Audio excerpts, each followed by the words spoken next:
7 tahun lalu, anak-anak usia sekolah di desa Sepang Luyu, Polewali Mandar terpaksa belajar di kolong rumah panggung bersanding dengan kandang kambing.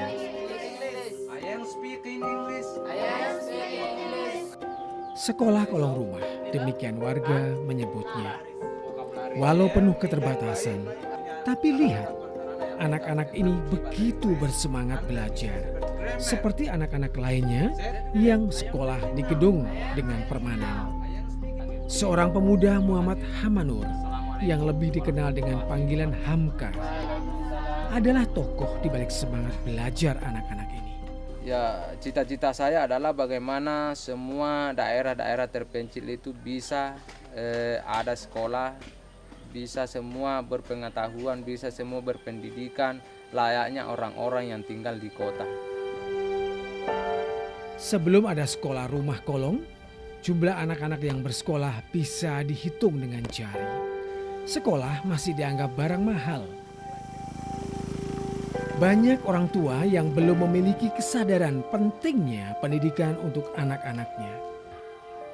Melihat banyaknya masyarakat yang menganggur, banyaknya masyarakat yang tidak lagi melanjutkan sekolahnya demi ekonomi. Jadi faktor awalnya itu dan juga berangkat dari kerasa ternyata yang harus kita lakukan terhadap masyarakat ini bagaimana mereka melanjutkan sekolah adalah gratis. Keprihatinan Hamka terhadap kondisi pendidikan di desanya ternyata tidak sama dengan sikap warga desanya. Cibiran dan nada sumbang mengiringi upaya Hamka mendirikan sekolah. Bagian bawah rumah panggung atau kolong rumah akhirnya dipilih sebagai tempat belajar karena tiada biaya membangun gedung sekolah. Bahwa kita harus membuat sekolah ini walaupun hanya di kolong rumah. Nah, ketika kita buat sekolah di kolong rumah ini, banyak ucapan-ucapan, cibir-cibiran daripada masyarakat itu bahwa wah, mana mungkin akan ada sekolah di kolong rumah. Kalau kita bandingkan yang ada di luar daerah, ya tidak ada lah sekolah yang di bawah kolong rumah. Bahkan ada masyarakat yang mengatakan kepada anaknya, jangan kamu sekolah di situ, karena itu sekolah tidak resmi. 4 orang anak menjadi murid pertama Hamka di sekolah kolong rumah. Kita kan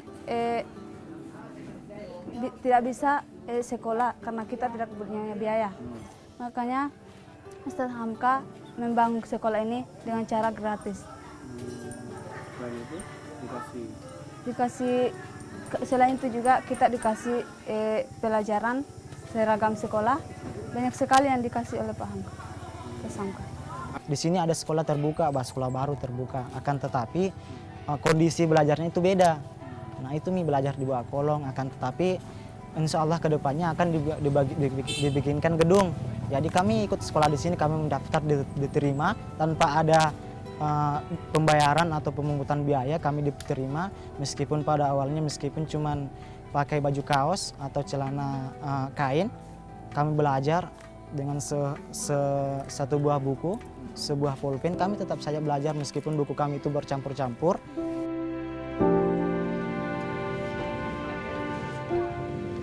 Semangat Hamka untuk mencerdaskan anak-anak kampungnya dengan sekolah kolong rumah perlahan mulai menuai simpati. 5 orang murid awalnya dan kini terus bertambah. Sekolah kolong rumah menularkan semangat belajar ke seluruh warga desa. Anak-anak putus sekolah mulai ikut meramaikan sekolah kolong rumah. Para orang tua juga akhirnya mendukung sekolah kolong rumah karena pendidikan tak mengeluarkan biaya. dulu memburu sekolah yang ada di kota. Sedangkan sekarang kalau saya berpikir tentang angka ini, berarti sudah sekolah memburu anak masyarakat di sini. Berarti sehingga saya sangat syukur sekali untuk adanya Hamka ini sebagai pengelola sekolah yang ada di sini.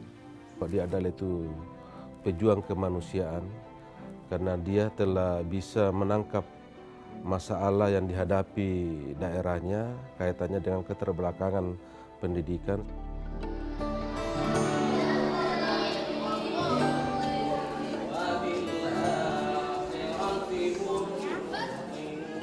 Kini sekolah kolong rumah telah memiliki gedung dan diberi nama Sekolah Nur Ma'arif. Gedung sekolah ini dibangun dengan secara swadaya oleh warga dan guru. 14 orang guru mengajar di sekolah ini untuk tingkat TK hingga SMA.